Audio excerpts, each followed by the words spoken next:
नमस्ते दोस्तों। हम सब की लाइफ में कुछ डेट्स ऐसी होती हैं जो हमें हमेशा के लिए लाइफ टाइम के लिए याद हो जाती हैं। और इसका रीज़न ये होता है कि वो डेट्स हमें किसी ऐसी चीज़ की याद दिलाती हैं जो कि हमारे लिए बहुत ही ज़्यादा खास है। आज की तारीख है 5 अगस्त। 5 अगस्त भी उन्हीं तारीखों में से एक है क्योंकि ये दिन हमें किसी खास चीज़ के बारे में याद दिलाता है। आज की तारीख कोई आम तारीख नहीं है क्योंकि आज के दिन ही 5 अगस्त को कश्मीर से धारा 370 को हटाया गया था और आज इस चीज़ को हुए 5 साल बीत चुके हैं, जो कि कश्मीर के इतिहास में एक ऐतिहासिक कदम था। धारा 370 के हटाए जाने के बाद कश्मीर में कई सारे ऐसे चेंजेस हमें देखने को मिले, जो कि कुछ तो ऐसे हैं जो बहुत अनएक्सपेक्टेड हैं और कुछ ऐसे हैं जो कि एक्सपेक्ट किए गए थे। धारा 370 के हटने से कश्मीर से स्पेशल स्टेट का दर्जा, जो कि एक विशेष राज्य का दर्जा कश्मीर को प्राप्त था, वो छीन लिया गया था और इसके साथ ही कश्मीर को जम्मू कश्मीर और लद्दाख इन दो केंद्र शासित प्रदेशों में बांट दिया गया। सरकार की तरफ से ये दावा किया गया था कि कश्मीर के भविष्य के लिए एक बहुत ही उम्दा कदम साबित होगा। सरकार की तरफ से कई सारे ऐसे वादे किए गए थे जो कि धारा 370 के हटने के बाद हमें पूरे होते हुए देखने को मिलेंगे। हालांकि उनमें से कुछ वादे पूरे हुए भी, लेकिन कुछ वादे ऐसे थे जो कि अधूरे रह गए। तो दोस्तों आइए देखते हैं इस वीडियो में कि धारा 370 का कश्मीर पर आखिर क्या असर हुआ। तो अगर हम किए गए वादों पे एक नज़र डालें जो कि सरकार के द्वारा किए गए थे, तो स्टार्टिंग हम करते हैं कश्मीरी पंडितों को लेकर। तो जो आंकड़े बताते हैं, जो डेटा हमें हमारे पास है, वो बताते हैं कि जब कश्मीर में हालात थोड़े डिफ़िकल्ट थे, सिचुएशंस बिल्कुल सही नहीं थी, तो करीब 60,000 कश्मीरी पंडितों ने कश्मीर से पलायन किया था। और ऐसा माना जा रहा था कि इस धारा के हटने के बाद, अनुच्छेद 370 के हटने के बाद कश्मीरी पंडित जो हैं वो वापस कश्मीर की तरफ रुख करेंगे। लेकिन डेटा जो हमें रिपोर्ट देती है उसके हिसाब से किसी भी कश्मीरी पंडित ने दोबारा कश्मीर की तरफ रुख नहीं किया है। तो ये वादा, ये जो उम्मीद लगाई जा रही थी, ये तो पूरी नहीं हुई। इसके अलावा अगर हम कुछ पॉजिटिव चीज़ों को देखें तो आतंकवाद ज़रूर जो है वो कम हुआ है। हालांकि ये तो हम नहीं बोल सकते कि कश्मीर से आतंकवाद बिल्कुल ख़त्म हो चुका है, लेकिन कई लेवल तक आतंकवाद जो है वो कम ज़रूर हुआ है। इंसिडेंट्स अभी भी हमें सुनने को मिल रहे हैं, लेकिन अगर हम पहले के कंपैरिजन में देखें तो आज के टाइम में हालात जो हैं वो थोड़े बहुत नॉर्मल कहे जा सकते हैं। इसके अलावा अलगाववाद और पत्थरवाद की अगर हम बात करें तो इसमें बहुत बड़ी सफलता मिली है।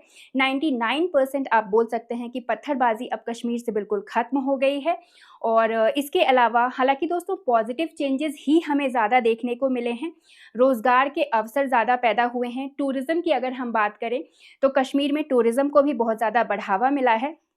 पिछले साल के जो रिकॉर्ड्स हैं वो बताते हैं कि साल 2023 में करीब 2 करोड़ लोग देश-विदेश से कश्मीर में आए थे। और अगर इस साल की हम बात करें, साल 2024 में, तो अभी करीब 6 महीने ही बीते हैं।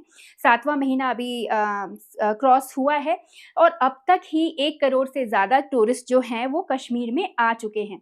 तो ये चीज़ें भी कहीं न कहीं डायरेक्टली और इनडायरेक्टली कश्मीर के जो रोज़गार के अवसर हैं, जो बेरोज़गार नौजवान हैं यहाँ को, उनको भी एक मौका प्रोवाइड करती हैं, क्योंकि टूरिज़्म से भी काफ़ी लोगों को रोज़गार के अवसर मिलते हैं।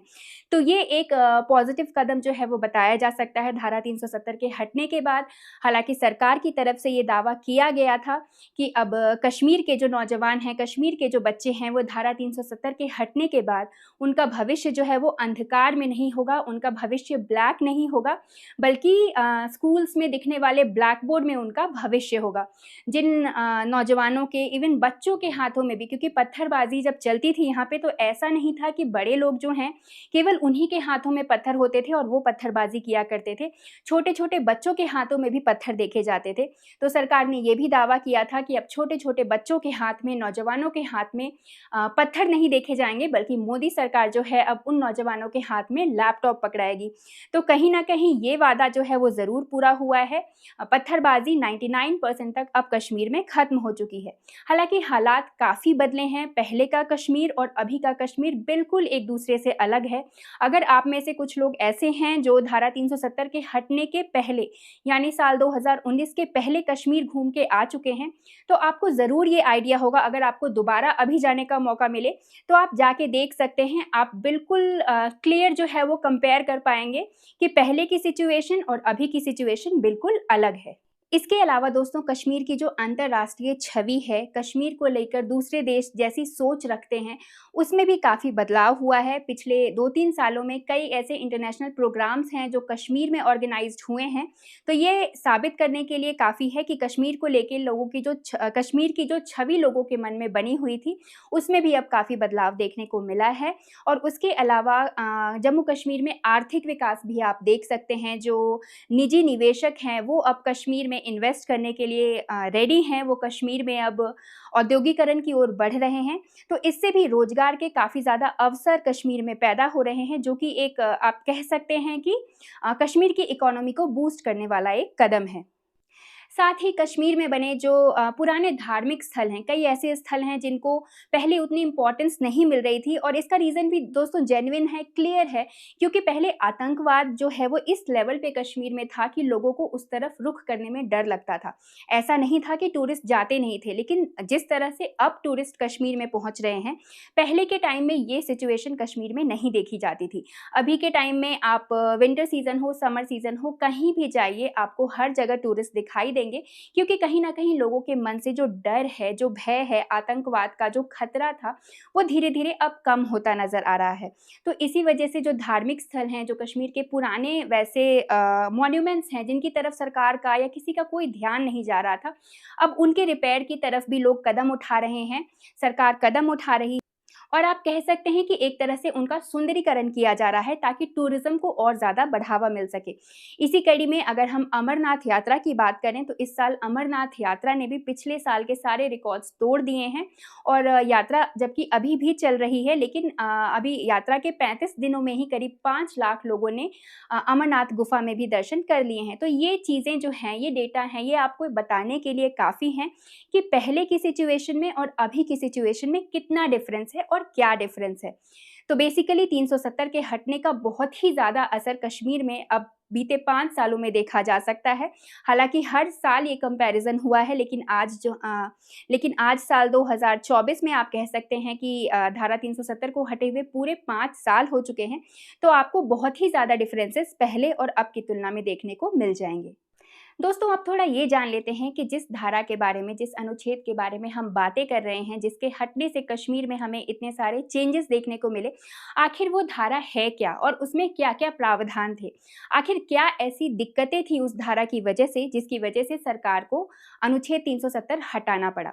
तो दोस्तों धारा 370 जो है वो भारतीय संविधान का एक प्रावधान था, जो कि कश्मीर को एक विशेष राज्य का दर्जा देता था। कश्मीर का अपना अलग संविधान था, कश्मीर का अपना अलग एक झंडा था, और कश्मीर में जो विधानसभा का कार्यकाल है वो 6 वर्षों का था, जो कि बाकी सभी जगहों पर 5 वर्ष का होता है। तो ये बेसिक डिफरेंसेस थे जो धारा 370 के रहने से कश्मीर में देखे जाते थे, जो कश्मीर को बिल्कुल बाकी भारतीय राज्यों से अलग बनाते थे। एक तो इसको विशेष राज्य का भी दर्जा मिला हुआ था, इसके अलावा संविधान और झंडा इसका बाकी मतलब इंडिया से बिल्कुल अलग था। इसके अलावा धारा 370 में ऐसा प्रावधान था जिसकी वजह से भारतीय संविधान भी जम्मू कश्मीर की किसी भी फैसले को लेकर सीमित हो जाता था। भारतीय संविधान का भी जम्मू कश्मीर पर कोई बस नहीं चलता था। अगर कुछ चेंजेस करने की ज़रूरत पड़ी भी तो उसमें भी जो राज्य सरकार है उसकी सहमति अनिवार्य थी। राज्य सरकार की सहमति के अलावा भारतीय संविधान के पास भी ऐसी शक्ति, ऐसे पावर्स नहीं थे कि वो कश्मीर के लिए कोई सा भी फैसला ले सके। धारा 370 के हटने के पहले केवल संविधान का केवल आर्टिकल 1 ऐसा था जो कश्मीर में लागू होता था, उसके अलावा और कोई भी आर्टिकल्स कश्मीर में लागू नहीं होते थे।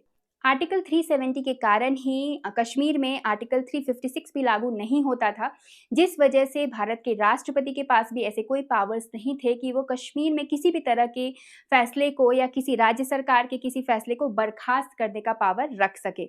आर्टिकल 370 के रहते हुए कश्मीर में किसी तरह का आर्थिक आपातकाल भी नहीं लगाया जा सकता था।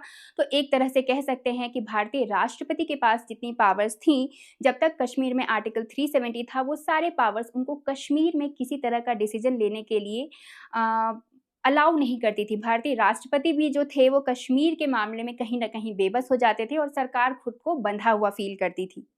इस आर्टिकल में इस बात की भी शक्ति थी कि संविधान में किस तरह से संशोधन किए जा सकते हैं, और इसके अलावा राष्ट्रपति भी अगर इस आर्टिकल में 370 में किसी तरह का संशोधन करना चाहते हैं तो उनको राज्य सरकार की अनुमति कंपलसरी थी। उसके बिना वो किसी तरह का संशोधन भी आर्टिकल 370 में नहीं कर सकते थे। बीजेपी ने अपने घोषणा पत्र में ये भी कहा था कि वो कश्मीर से धारा 370 के साथ साथ आर्टिकल 35A को भी हटाएगी। इस आर्टिकल को कश्मीर में 1954 में ऐड किया गया था, जो कि कश्मीर के नागरिकों को वहाँ की सरकारी नौकरी, वहाँ की संपत्ति खरीदने और वहाँ के विशेष नागरिक होने का दर्जा देती थी। तो आर्टिकल 370 के साथ साथ ही आर्टिकल 35A को भी वहाँ से हटाया गया था। आर्टिकल 370 के हटने के बाद अब कश्मीर में देश के किसी भी कोने से कोई भी नागरिक जो है वो व्यवसाय लगा सकता है, ज़मीन खरीद सकता है। इस तरह के जो अवसर है वो कश्मीर में अब बाकी लोग इनका फ़ायदा उठा सकते हैं, और साथ ही कश्मीर की जो लड़कियां हैं वो अब देश के किसी भी कोने में किसी भी युवक से शादी कर सकती हैं। ऐसा करने से जम्मू कश्मीर से उनके जो संबंध हैं वो भी खारिज नहीं होंगे। तो 370 के हटने की वजह से ये सारे चेंजेस जो हैं जम्मू कश्मीर में देखने को मिले हैं। इसके साथ ही कंपैरेटिव स्टडी अगर आप करें तो जम्मू कश्मीर के हालात पहले से अब की तुलना में काफ़ी अलग थे, और अभी आप बिल्कुल एक नया कश्मीर आर्टिकल 370 के हटने के बाद देख सकते हैं। तो दोस्तों, आई होप ये वीडियो आपको पसंद आई हो। अगर ये वीडियो आपको यूज़फुल और इन्फॉर्मेटिव लगी है तो इस वीडियो को एक लाइक ज़रूर करिए, ज़्यादा से ज़्यादा शेयर करिए, और ऐसे ही और वीडियोज़ के लिए हमारे चैनल से जुड़े रहिए। जय हिंद, जय भारत।